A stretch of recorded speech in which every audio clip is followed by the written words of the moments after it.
अस्सलाम वालेकुम स्टूडेंट्स। पिछले लेक्चर्स में हमने फ्रोबनियस मेथड जो था उसका वर्किंग रूल के बारे में डिस्कस किया था, उसके कुछ स्टेप्स वहाँ पे हमने डिफाइन किए थे। तो आज जो है उसकी एक एग्जांपल आपके सामने ये सोल्व करने वाला हूँ। तो फ्रोबनियस मेथड में हमने वहाँ जो इसका सॉल्यूशंस था वहाँ पे कहा था इसका जो सॉल्यूशंस है ना वो m की वैल्यूज़ पे डिपेंड करता है। वहाँ पे हमने इसके 3 केसेस बनाए थे m के लिए। तो आज जो केस नंबर 1 है उसके लिए मैं एग्जांपल सोल्व करने वाला हूँ। तो केस नंबर 1 क्या था, when m1 is not equal to m2, यानी जो रूट्स हैं वो इक्वल ना हो, डिस्टिंक्ट हो और उनका जो डिफरेंस है वो आपके पास कोई इंटीजर ना हो।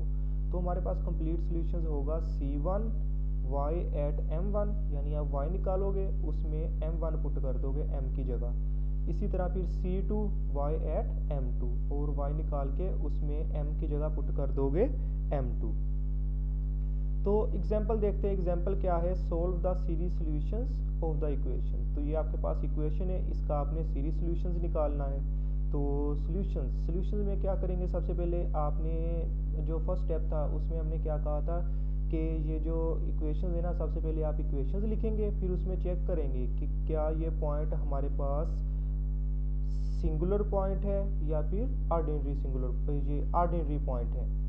तो इसमें x की जगह 0 पुट करते हैं, x की जगह 0 पुट करेंगे तो ये हमारे पास जो पॉइंट है ये हमारे पास एक रेगुलर सिंगुलर पॉइंट्स बन जाएगा। जब ये पॉइंट हमारे पास एक रेगुलर सिंगुलर पॉइंट्स बन जाएगा तो फिर इसका जो सॉल्यूशंस है हम किसकी मदद से निकालेंगे, फ्रोबनियस मेथड की मदद से निकालेंगे। तो इसका जो सॉल्यूशंस है हमने कुछ इस टाइप का वहाँ पे फर्ज किया था कि y is equal to x power m c0 plus c1x plus c2x square plus c3x cube into C के एक्स के, या इसको हम ऐसे भी लिख सकते हैं x raise to power m, ये आपके पास c के x raise to power k। यानी ये जो हमारे पास ये वाला सॉल्यूशन था ये हमारे पास ऑर्डिनरी पॉइंट के लिए था, और अगर इसमें हम x raise to power m को ऐड कर देंगे तो ये हमारे पास जो है ना मल्टीप्लाई करवा देंगे तो ये हमारे पास ना रेगुलर सिंगुलर पॉइंट का सॉल्यूशन यानी फ्रोबनियस मेथड का ये हमारे पास सॉल्यूशन बन जाएगा। तो इसमें जो x की पावर है ये इंक्रीमेंट हो रही है तो यहाँ पे क्या बन जाएगा, x raise to power k plus m बन जाएगा। तो इसके बाद हमने क्या करना था, इसका फर्स्ट डेरिवेटिव निकालना था। तो फर्स्ट डेरिवेटिव क्या है, इसका c के कांस्टेंट है तो ये x raise to power k plus m है तो इस पर पावर रूल लग जाएगा, पावर पहले पावर में एक माइनस कर दोगे।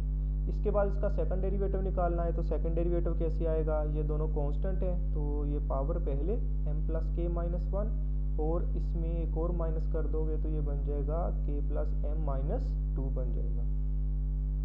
इसके बाद नेक्स्ट स्टेप था हमारा कि हमने ये सारी वैल्यूज़ हैं ये उठा के जो हमें गिवन इक्वेशन है उसमें ये वैल्यूज़ पुट कर देनी है। तो इक्वेशन थी हमारे पास 3x, यहाँ पे डबल डेरिवेटिव था तो ये D square Y over D X square, तो यहाँ पे ये वैल्यूज़ लग जाएगी, प्लस 2 यहाँ पे d y by d x था उसकी वैल्यूज़ आ गई, प्लस ये आपके पास y की वैल्यूज़ आ गई इज इक्वल टू 0। तो इसमें वैल्यूज़ पुट करने के बाद नेक्स्ट स्टेप में मैंने आपसे कहा था कि आपने इसमें क्या करना है, इसकी जो आपके पास ये जो x की पावर्स हैं ये सिर्फ आपने कोशिश करनी है कि सिर्फ दो डिस्टिंक्ट ये ना पावर्स हों।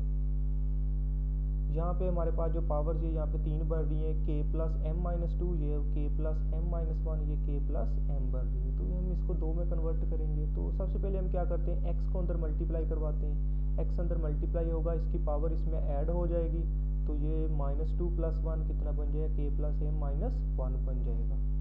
उसके बाद नेक्स्ट ये फर्स्ट 2 टर्म में x raise to power k plus m minus 1 common आ रहा है और m प्लस k भी इन दोनों में माइनस है और साथ ये c के भी इन दोनों में माइनस है। तो बाकी आपके पास क्या बच गया, बाकी बच गया 3 into m plus k minus 1 plus 2, ये आपके पास आ जाएगा। इसके बाद नेक्स्ट इस 3 को अंदर मल्टीप्लाई करवाओगे, उसको सिंप्लीफाई करोगे तो आपके पास ये वाला रिजल्ट बन गया। अब देखिए यहाँ पे जो x की पावर्स है दो डिस्टिंक्ट पावर है, एक k प्लस m माइनस 1 और दूसरी क्या है k प्लस m। तो ये हमारा जो स्टेप था, ये हमारा जो स्टेप है ये भी कंप्लीट हो गया। इसके बाद नेक्स्ट हमने क्या करना था, हमने जो लोअर पावर ऑफ x है, जो पावर की जो x की लोअर पावर होगी उसको हम ना इक्वेट करवाएंगे, उसके कोफिशिएंट्स को इक्वेट करवाएंगे, उसमें k की जगह क्या पुट कर देंगे, 0 पुट कर देंगे। तो इसमें लोअर पावर जो है, यहाँ पे लोअर पावर है k plus m minus one. तो ये ले, इसको आप क्या करो, इसमें k की जगह 0 पुट कर दो और इसके कोफिशिएंट्स को आप 0 के बराबर कर दो। तो ये आपके पास कुछ ऐसा रिजल्ट बन जाएगा, m plus k 3m plus 3k minus one, क्योंकि ये फर्स्ट वाली टर्म थी तो इसको आप 0 के बराबर कर दो। 0 के बराबर करोगे, इसमें k की जगह 0 पुट कर दोगे तो ये 0 प्लस m, ये 3m प्लस k की जगह 0 आ गया तो ये वाली टर्म 0 होगी, minus one, c not is equal to 0। इसको सिंप्लीफाई कर लो। सिंप्लीफाई करने के बाद यहाँ पे आपके जो c नॉट है, मैंने ये भी आपको स्टेप में बताया था, जो c नॉट है ना ये 0 नहीं हो सकता, ये हमारे सोल्यूशन में कभी 0 नहीं होगा। तो इसके बाद आप यहाँ पे m की वैल्यूज़ निकाल लो। m की वैल्यूज़ हमारे पास 2 आ गई, क्योंकि यहाँ पे ये जो है m या तो ये 0 होगा या फिर 3m माइनस वन 0 होगा। तो m की 2 वैल्यूज़ आ गई, एक 0 आ गई, दूसरी 1/3 आ गई। तो ये हमारे पास m की जो वैल्यूज़ हैं दोनों डिस्टिंक्ट हैं और इनका जो डिफरेंस है वो हमारे पास इंटीजर नहीं होगा। तो ये केस नंबर 1 जो है उसी से रिलेटेड है इसका सोल्यूशन। इसके बाद नेक्स्ट आपने क्या करना था, नेक्स्ट स्टेप में यहाँ पे मैंने जो इक्वेशन नंबर 4 थी जो हमने सोल्व करके बनाई थी उसको दोबारा लिख लिया ताकि हमें आसानी हो जाए। इसके बाद नेक्स्ट आपने क्या करना था, equating the coefficient of xm equal to 0। इसके बाद जो x की पावर m है इसको आप 0 के बराबर, इसके कोफिशिएंट को 0 करोगे तो x पावर m को 0 कब कर सकते हो, अगर आप फर्स्ट टर्म में k की जगह 1 पुट कर दो तो ये 1 माइनस 1 0 हो जाएगा, और नेक्स्ट टर्म में k की जगह 0 पुट कर दोगे तो ये आपके पास x raise to power m बच जाएगा। यानी आप फर्स्ट टर्म में k की जगह 1 पुट कर दो और सेकंड टर्म में k की जगह 0 पुट कर दोगे तो आपके पास ये जो कोफिशिएंट बन जाएगा x raise to power m बन जाएगा। तो जब इसमें आप k को 1 और k को 0 पुट करोगे तो ये आपके पास कुछ ऐसे बन जाएगा, m plus 1 3m plus 3 minus 1, ये आपके पास c1। इसके बाद नेक्स्ट ये आपके पास c, k की जगह यहाँ पे दूसरी टर्म में क्या पुट करना था, 0 पुट करना था, तो ये आपके पास c0 और ये जो कोफिशिएंट है ये कंपेयर हो गया तो इसको हम लिखने की ज़रूरत नहीं। इसके बाद नेक्स्ट c नॉट दूसरी तरफ जाएगा, माइनस हो जाएगा, तो यहाँ से c1 हमारे पास आ गया minus c not over m plus 1 3m plus 2 के इक्वल। इसके बाद नेक्स्ट हमारा क्या काम था कि हमने जो हाईएस्ट पावर ऑफ x है, जो हाईएस्ट पावर ऑफ x होगी उसको इक्वल टू 0 करेंगे और वहाँ से हमें रेकरेंस रिलेशन मिलेगी। तो equating the coefficient of highest power of x, तो यहाँ पे हाईएस्ट पावर ऑफ x हमारे पास क्या थी, x raise to power k plus m थी, तो इसको 0 के इक्वल कर दोगे। तो 0 कैसे करोगे, अब देखो यहाँ पे k प्लस m है, यहाँ पे क्या है k प्लस m माइनस 1 है, तो यहाँ पे k प्लस m कैसे बनेगी, अगर हम यहाँ पे k की जगह पुट कर देंगे k प्लस 1 तो ये बन जाएगा k plus 1 plus m minus 1, तो प्लस 1 और माइनस 1 आपस में कैंसिल हो जाएंगे तो बाकी आपके पास बच जाएगा k प्लस m बच जाएगा। तो हम क्या करते हैं, फर्स्ट जो हमारे पास ये टर्म है इसमें k की जगह k प्लस 1 को पुट कर देते हैं, तो ये बन गया m प्लस k की जगह आ गया k plus 1, 3m plus k की जगह k प्लस 1, तो 3 को अंदर मल्टीप्लाई करवा दोगे तो 3k प्लस 3 बन जाएगा, माइनस 1 ये वैसे ही आ गया।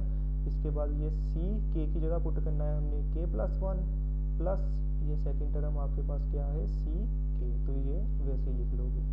तो यहाँ से हमारे पास जो c k प्लस 1 है वो हमारे पास आ गया minus c k over m plus k plus 1 into 3m plus 3k plus 2, तो इसको हमने इक्वेशन नंबर 5 का नाम दे लिया। तो ये जो हमारे पास रिलेशन है ये हमारे पास रेकरेंस रिलेशंस है, तो इसमें जो k की वैल्यूज़ हैं आप 0 1 2 3 पुट करेंगे तो आपके पास जो है ना next constant c1 c2 c3 सभी की जो है ना वो वैल्यूज़ आ जाएंगी। तो नेक्स्ट हम क्या करेंगे, इसमें सबसे पहले इसमें k की जगह 0 पुट करेंगे, k की जगह 0 पुट करेंगे तो ये minus c0, m plus k की जगह 0 आ गया, 3m प्लस 3 k की जगह 0 प्लस 2, इसको सिंप्लीफाई कर लोगे तो ये minus c not over m plus 1 3m plus 2 आ जाएगा। इसके बाद k की जगह 1 पुट करोगे तो ये आपके पास कुछ ऐसी रिलेशन आ जाएगी, तो यहाँ से -C1 ओवर ये समथिंग आ रहा है, तो C1 जो है ये हम पहले निकाल चुके हैं, तो ये C1 जो है इसकी वैल्यूज़ यहाँ पे लगा दो, तो ये बराबर है -C0 ओवर m+1 3m+2 के, तो ये माइनस और माइनस ये प्लस के C0 हो गए। इसके बाद नेक्स्ट k की जगह 2 पुट करोगे तो ये आपके पास C3 आ जाएगा।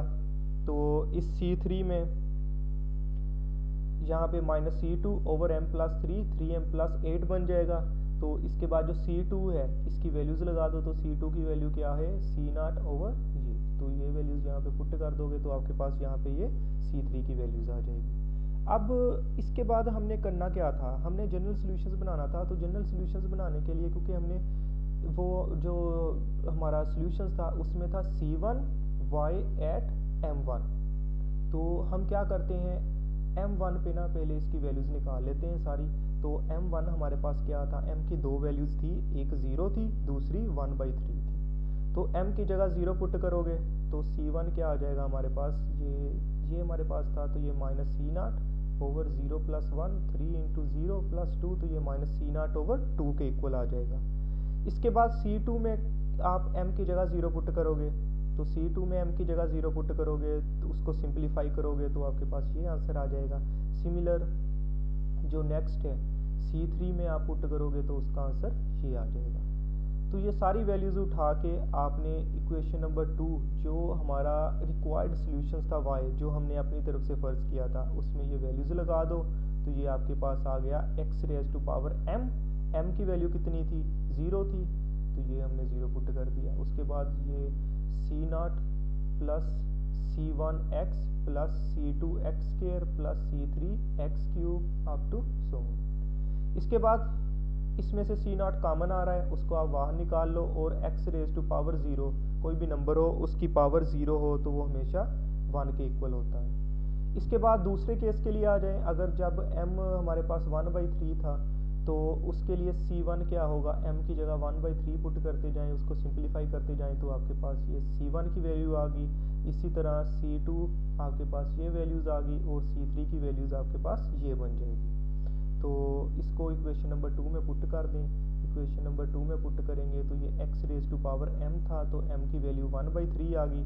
इसके बाद ये C0 प्लस C1, तो C1 क्या बना था -C0 over 4 x plus C2 क्या बना था C0 ओवर 56, इसके साथ x² है। सिमिलर ये C3 की वैल्यूज़ लगा दी। इसके बाद इसमें से C0 जो है वो कॉमन आ रहा है, उसको आप बाहर निकाल लें। तो इसके बाद नेक्स्ट जो है हमारा कंप्लीट सॉल्यूशंस क्या था, C1, तो क्योंकि C1 ये स्मॉल c1 यहाँ पे यूज़ हो रहे हैं तो यहाँ पे मैंने कांस्टेंट जो है कैपिटल C1 लगा लिया और कैपिटल C2 लगा लिया। तो ये C1 y एट m1, तो y एट m1 हमारे पास क्या आ गया था C0, यानी जो हमारे पास जो इसका फर्स्ट सॉल्यूशंस था ये m = 0 के लिए जो निकाला था वो इसमें पुट कर दिया, तो ये आ गया, प्लस C2 ये हमारे पास जो दूसरा सॉल्यूशंस था m की दूसरी वैल्यूज़ के लिए 1/3 के लिए वो यहाँ पे पुट कर दिया। तो ये जो सॉल्यूशंस है ये हमारे पास इसका रिक्वायर्ड सॉल्यूशंस है। तो यहाँ पे जो हमारा लेक्चर जो है एंड होता है।